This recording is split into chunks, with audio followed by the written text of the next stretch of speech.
থানায় এসে শঙ্কুর অবস্থা দেখে চমকে গেল কথা। সম্পূর্ণ জানতে ভিডিওটিতে একটি লাইক করে প্রথম থেকেই দেখতে থাকো। গল্পের শুরুতেই দেখা যায় প্রান্তিক তো জয়দীপ বিশ্বাসকে ফোন করে সবটা বলে দেয় আর বলে, ড্যাড আমি কিন্তু খুব ভালো মতনই বুঝতে পারছি গন্ডগোল কিছু একটা হতে চলেছে, কি করে আটকাবো বলো তো ওদেরকে। জয়দীপ বিশ্বাস বলে, শোনো তোমাকে কি করতে হবে তুমি সেই বুঝেই কাজটা করো, আজ কিন্তু তোমার পরীক্ষা, জিততে তোমাকে হবেই। প্রান্তিক তখন বলে, ঠিক আছে ড্যাড, আমি দেখছি কতদূর কি করা যায়। এদিকে শঙ্কুকে নিয়ে আসা হয়েছে। তারপরে কনস্টেবলকে দিয়ে শঙ্কুকে জেলের ভেতরে ঢুকিয়ে দেয় প্রত্যয়, আর অফিসারকে বলে, শুনুন শঙ্কুর জ্ঞান ফিরলেই আমাকে খবর দেবেন, মনে থাকবে তো। অফিসার তখন বলে, ইয়েস স্যার, আপনি যেমনটা বলছেন তেমনটাই হবে। এর মধ্যেই শঙ্কুকে ঢুকিয়ে দিয়েছে আর কথা তখন বলছিলাম যে সিসিটিভি ফুটেজটা একবার দেখালে হতো না। তখনই প্রত্যয় বলে, হ্যাঁ হ্যাঁ নিশ্চয়ই। এরপর সিসিটিভি ফুটেজটা দেখতে থাকে কথা, আর সেই সিসিটিভি ফুটেজে যখন দেখা যায় যে অরুণবাবু একদম ঠিকঠাকভাবে রাস্তা দিয়ে আসছিল, কিন্তু গাড়িটা এসে এমনভাবে মেরে দেয় আর বোঝাই যায় যে এটা পরিকল্পিতভাবে ধাক্কাটা মারা হয়েছে। আর এটা দেখার পরেই কথা মামা বলে চিৎকার করে ওঠে। অগ্নি তখন কথাকে বলে, চিন্তা করিস না, আমরা আছি তো, আমরা ঠিক তোর মামার খুনিকে খুঁজে বার করব। যে তোর মামার এই অবস্থা করেছে তাকে আমরা কোনোভাবেই ছাড়বো না, উচিত শিক্ষা দিয়ে তবেই ছাড়বো, মিলিয়ে নিস তুই আমার কথাটা। এর মধ্যেই কথারও খুব খারাপ লাগে আর জুনি তখন বলে, হ্যাঁ রে কথা, বাবার এরকম শত্রুতা কার সাথে রয়েছে যে বাবাকে একেবারে শেষ করে ফেললো। কথা বলে, আমিও বুঝতে পারছি না যে কে এরকমটা করছে আর কেনই বা করলো। তুই চিন্তা করিস না, আমি তো আছি, আমরা সবাই ঠিক খুঁজে বার করব। এর মধ্যেই কথা বাড়িতে চলে গেছে। কথা বাড়িতে গিয়ে বারবার করে ভাবতে থাকে যে শঙ্কু বলেছিল গুহ বাড়িরই কেউ এসবের সাথে যুক্ত রয়েছে, কে থাকতে পারে। তার মধ্যে অগ্নি এসে তাড়াতাড়ি করে এসিটা চালায় আর বলে, ফ্যাক্টরিতে এত গরম, তার মধ্যে এই সমস্ত কাণ্ড, উফ আমি আর পারছি না, একটু ঠান্ডা হয়নি। কথা বলে, পাচক মশাই আমি একটু গুড় দিয়ে আপনার জন্য জল নিয়ে আসি, খেলে ঠান্ডা হবে শরীরটা।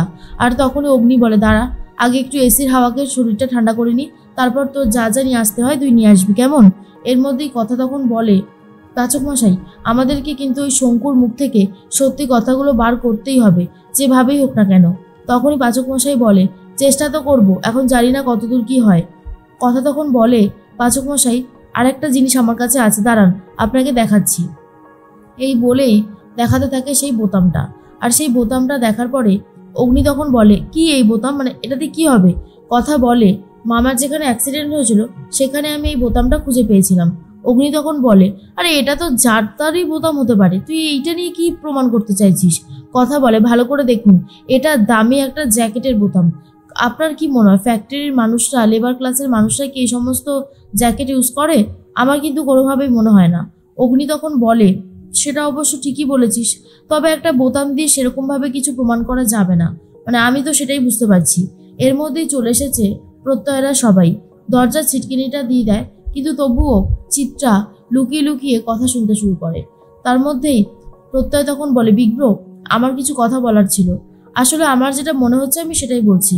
কথা, ফ্যাক্টরিটা তো দাদানের, আর এখানে মামাইরাও যুক্ত রয়েছে, তো আমরা যে এই ফ্যাক্টরি নিয়ে এত ইনভেস্টিগেশন করছি, এত সব কিছু করছি, সেটা একবার মানে দাদানকে জানালে হতো না। তখনই চিত্রা মনে মনে বলে, তার মানে এরা সব গোয়েন্দাগিরি আবার শুরু করে দিয়েছে, তার মধ্যে জুটেছে আমার ছেলে আর আমার মেয়ে, এদেরকে বারণ করলেও এরা কোনো কিছু শুনতে চায় না। অগ্নি তখন বলে, কি বলছিস কথা, তুই বল। কথা তখন বলে, প্রত্যয়দা আমার এখানে একটা কথা বলার আছে।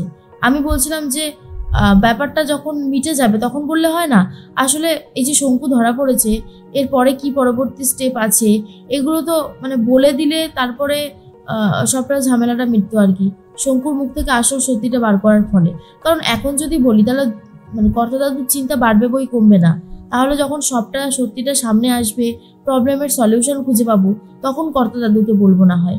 তখনই অগ্নি বলে, আমিও কিন্তু কথার সাথে একমত, এখন এইচওএফকে বলে কোনো লাভ নেই, কারণ আমরা তো শঙ্কুর মুখ থেকে কিছু জানতেই পারিনি। এর মধ্যেই প্রত্যয় বলে, ঠিক আছে তোরা যখন এতবার করে বলছিস তাহলে ওই শঙ্কুর মুখ থেকে আসল কথাগুলো বার করি, তারপর না হয় দাদানকে বলবি, ঠিক আছে। প্রত্যয় বলে, এর মধ্যে অগ্নি তখন বলে, হ্যাঁ প্রত্যয় একদম ঠিক কথা বলেছিস। এর মধ্যেই তখনই লেখা বলে, যাক এরা এত সময় ধরে গল্প করছে, খাওয়া দাওয়া হবে না নাকি। চিত্রা মনে মনে বলতে থাকে, এই লেখার ছেলেটা আর এদিকে আমার ছেলে মেয়েটা জুটেছে, কি যে করি। আক্কিকে বারণ করে এই চিত্রার, বলে, শোনো তুমি কোনোভাবেই ওদের সাথে যুক্ত হবে না, তখনই আক্কি বলে সেটা সম্ভব না, বিগ ব্রোর সাথে আমরা আছি, থাকবো আর ছিলাম, বুঝেছো? এই বলে চলে যায়। তখনই চিত্রা বলে, অর্ণা তুমি তোমার দাদাকে বোঝাও, ও যেন এরকম ভুল না করে। অর্ণা বলে, মা দাদা বিগ ব্রোর সাথে আছে আর আমিও রয়েছি, এসব ব্যাপারে রিকোয়েস্ট করে কোনো লাভ হবে না। অন্যদিকে প্রান্তিক একটা ছেলেকে যার নাম কেলটু তাকে টাকা দিয়ে দেয় আর বলে, শোন, জেলের ভেতরে একজন রয়েছে যার নাম শঙ্কু, তাকে শেষ করতে হবে, যেমন টাকা চেয়েছিলিস তেমন টাকাই দিয়েছি, পারবি তো? কেলটু বলে, হ্যাঁ, এইটুকু কাজ করতে পারবো না তাহলে আর কি করে হবে, সব পারবো করতে। এরপর টাকা নিয়ে জেলের ভিতর ঢুকে যায়, মানে ইচ্ছে করে একটা অপরাধ করে আসে। আর কনস্টেবল যেই জেলে শঙ্কু ছিল সেই জেলের ভেতরেই ঢুকিয়ে দিয়েছে কেলটুকে। এদিকে কথা তো পায়চারি করতে থাকে ঘরের ভেতর। অগ্নি তখন বলে, পায়চারি করে কি সমস্ত সত্যিটা তুই জেনে ফেলতে পারবি? পারবি না তো, যা ঘুমো গিয়ে। এরপর এই কথা টেনশন হতে থাকে, কথা আরেকটু হলেই পড়ে যাচ্ছিল। এরপর পড়েছে অগ্নিকে নিয়ে বিছানার উপর। অগ্নি তখন বলে, সত্যি তোকে না আমার আর কিচ্ছু বলার নেই, শোন, টেনশন করিস না, সব ঠিক হয়ে যাবে বললাম তো। কথা বলে, পাচক মশাই টেনশন তো হবেই, কারণ আমার যতদূর মনে পড়ছে আমার মামাকে এইভাবে শেষ করে দিল যে তার শাস্তি হবে না, তার শাস্তি প্রাপ্য। আর তাকে যতক্ষণ না আমি শাস্তি দিতে পারছি সে এই খোলা পৃথিবীতে ঘুরছে, হয়তো আমার চোখের সামনেই ঘুরছে, তাই যত তাড়াতাড়ি সম্ভব আমি তাকে শাস্তি দিতে চাই। অগ্নি তখন বলে, তুই নিশ্চয়ই পারবি, কিন্তু তার আগে তুই একটু শান্ত হ, বুঝেছিস? এরকম ছটপট করিস না। এর মধ্যেই দেখা যায় অফিসার তো কথা বলতে থাকে, আর এদিকে শঙ্কুর আস্তে আস্তে জ্ঞান ফিরে আসে। শঙ্কু জল খাবে বলে ঠিক করেছে। তখনই কেলটু ইচ্ছে করে বিষ মিশিয়ে দেয় জলের সাথে, আর যখনই জলটা খায় শঙ্কুর অবস্থা খারাপ হয়ে যায়। এর মধ্যেই কথা মা আনন্দীর কাছে পুজো দিতে থাকে। প্রদীপ জ্বালিয়েছে, কিন্তু সেই প্রদীপটা নিভে যায়, যা দেখার পর কথার সন্দেহ হতে থাকে আর বলে, নিশ্চয়ই কোনো বড় বিপদ আসতে চলেছে। কিন্তু কি বিপদ? এর মধ্যেই প্রত্যয়ের সাথে কথা বলবে বলে ঠিক করে, কিন্তু প্রত্যয় ফোনে কথা বলতে ব্যস্ত আর বলে, এটা কি করে হলো? আপনাদেরকে যে আমি বলেছিলাম ওর জ্ঞান ফিরলেই আমাকে জানাতে, সত্যি কোনো কাজের না। আর তার মধ্যেই কথা বলে, কি হয়েছে প্রত্যয়দা? প্রত্যয় তখন বলে, আমাদের একবার থানায় যেতে হবে, মনে হচ্ছে শঙ্কু আর বেঁচে নেই। এটা শোনার পর কথার অবস্থা খুবই খারাপ হয়ে যায়। কথা অগ্নি সবাই মিলে চলে গেছে থানায়, আর গিয়ে দেখে যে শঙ্কুর মুখ থেকে গ্যাজা বেরিয়ে গেছে, আর সবাই ভাবছে শঙ্কু হয়তো সুইসাইড করেছে।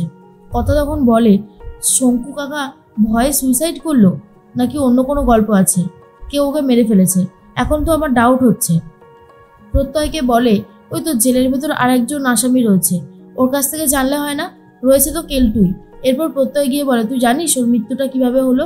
কেলটু তখন বলে, আমি কিছুই জানি না, কিন্তু কথা মনে মনে ভাবে শঙ্কু কাকাকে নিশ্চয়ই কেউ মেরে ফেলেছে, কারণ শঙ্কু কাকা যদি একবার মুখ খোলে তাহলে অনেক অপরাধী সামনে চলে আসবে, আর তার জন্যই শঙ্কু কাকাকে শেষ করে দেওয়া হয়েছে, আর এটা আমি খুব ভালো মতন বুঝতে পারছি।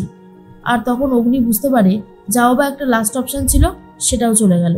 এবার কি করে যে কথার মামার খুনিকে খুঁজে বার করব সত্যি বুঝতে পারছি না, কিন্তু কথা হাল ছাড়ার পাত্রী না। কথা ঠিক তার আশাটাকে বাঁচিয়ে রেখেছে আর বলে, আমাকে খুঁজে বার করতেই হবে মামাকে কে বা কারা মেরেছে।